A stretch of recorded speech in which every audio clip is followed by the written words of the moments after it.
بول مجھے کیوں بلایا گیا؟ کہا یا رسول اللہ میں نے سنا ہے آپ نبی ہیں، تو آپ کا معجزہ کیا ہے؟ حبیب یمنی سے میرے آقا علیہ الصلوۃ والسلام ارشاد فرماتے ہیں کہ جو تو چاہے وہ معجزہ دکھانے کے لیے تیار ہوں۔ حبیب یمنی کہتا ہے یا رسول اللہ میں اس وقت دو چیزیں چاہتا ہوں۔ پہلی چیز یہ ہے کہ چاند اپنی پوری روشنی پر ہے اور پوری دنیا کو مہکا رہا ہے، روشن کر رہا ہے، آپ اس کے دو ٹکڑے کر دیجئے میں سمجھ جاؤں گا کہ آپ اللہ کے۔ میرے آقا علیہ الصلوۃ والسلام نے چاند کی طرف اشارہ کیا اور شہادت والی انگلی اٹھائی اور چاند سے کہا چاند دو ٹکڑے ہو جا۔ چاند حکم سنتے ہی دو ٹکڑے ہو گیا۔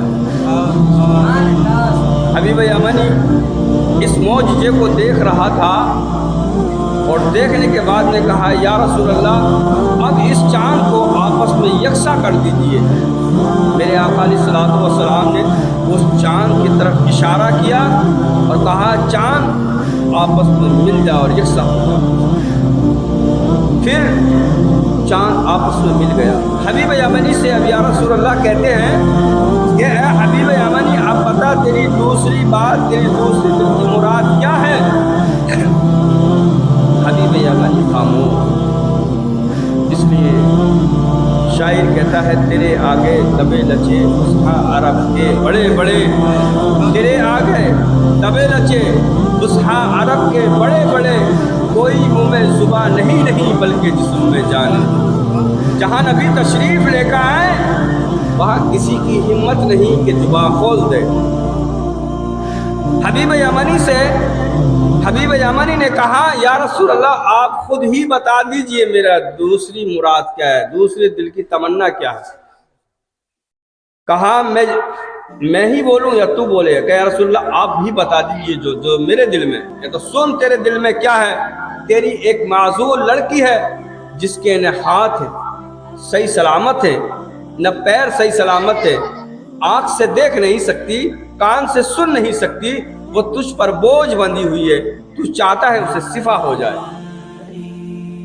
حبیب یمنی یہ بات سن کر چیخ پکار اٹھا اور محفل میں شور مچایا، کہا اے ابو جہل سن لے، امیہ سن لے، مکہ کے دروں دیواروں سن لو، اور میں صدق دل سے پڑھتا ہوں لا الہ الا اللہ محمد رسول اللہ۔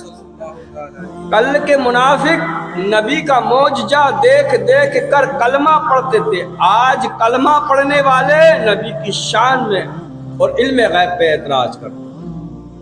کل نبی کے جو دشمن تھے نبی پر اعتراض کرتے تھے، وہ معجزہ دیکھتے اور کلمہ پڑھتے مسلمان ہو جاتے، آج نبی کا کلمہ پڑھنے والے نبی کے علم غیب پر اعتراض اٹھاتے۔ اعلیٰ حضرت فرماتے ہیں آج لے ان کی پناہ، آج مدد مانگ ان سے، کل نہ مانیں گے قیامت میں اگر مان گیا۔ اور فرماتے ہیں کہ اور تم پر میرے آقا کی عنایت نہ سہی، نزدی و کلمہ پڑھانے کا بھی احسان گیا۔ تو جو نبی کا کلمہ پڑھنے والے ہیں نا، اور جو نبی کی شان میں گستاخانہ باتیں لکھتے ہیں، گستاخانہ باتیں کرتے ہیں، انہیں کلمہ پڑھانے کا بھی احسان چلا گیا۔ حبیب یمنی نے کہا کہ تیری ایک معذور بیٹی ہے جو تجھ پر بوجھ بندھی ہوئی ہے، تو چاہتا ہے اسے شفا ہو جا، ہم نے اسے شفا بخش دی۔ مکہ سے حبیب یمنی یمن کی طرف گیا اور جاتے جاتے رات کا وقت تھا، جب دروازے پر پہنچا تو کیا دیکھتا ہے کہ جب دروازے پر آواز دی تو وہی معذور لڑکی جس کے ہاتھ صحیح نہیں تھے، پیر سے معذور تھی، چل نہیں سکتی تھی، کان سے سن نہیں سکتی تھی، آنکھ سے دیکھ نہیں سکتی تھی، اور جیسے ہی حبیب یمنی نے دروازے پر دستک دی، باپ کو دیکھ کر پڑھنے لگی لا الہ الا اللہ محمد رسول اللہ۔ نبی نے مکہ سے یمن کے فاصلے پر، کتنی دوری کے فاصلے سے ہی اس کو شفا بخش دی۔ غور کرنے کا مقام ہے ہمارے نبی کی عظمتیں دیکھو۔ حبیب یمنی کہتا ہے اے بیٹی سن، یہ کلمہ تجھ کو کہاں سے ملا؟ حبیب یمنی کی بیٹی کہتی ہے ابا جان سنو، کل رات میں سو رہی تھی، میری قسمت بیدار تھی کہ ایک چاند سے چہرے والا، سیاہ زلفوں والا، نورانی نورانی چہرے والا، کالی کملی والا میرے خواب میں آئے اور آ کر کہا اے بیٹی سن، تیرے باپ کو ہم مکہ میں کلمہ پڑھا رہے، تو یہاں کلمہ پڑھ کر مسلمان ہو جا۔ اور جیسے ہی میں نے کلمہ طیبہ لا الہ الا اللہ محمد الرسول اللہ پڑھا، صحت جسمانی بالکل صحیح سلامت ہو گئی، اور پھر میں اللہ کا مجھ پر ایسا کرم ہوا کہ جیسے انہوں نے میرے سر پر ہاتھ رکھا، یہ آنکھوں سے دکھائی دینا شروع ہو گیا، کانوں سے آواز آنی شروع ہو گئی، اور جسمانی صحت بالکل صحیح ہو گئی۔ عزیزو دوستو، جب ہمارے نبی کسی کے سر پر ہاتھ رکھ دیں تو اس کو جسم سے صحیح سلامت صحت عطا فرما دیں۔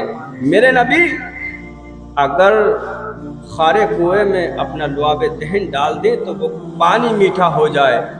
ہمارے نبی اگر ایک سیر جو کے آٹے میں اپنا لعاب دہن ڈال دیں، ہزاروں آدمیوں کی تعداد میں کھانا کھا لیں۔ یہ ہمارے نبی کی برکتیں ہیں، اور یہ کلمہ پڑھنے والوں کے لیے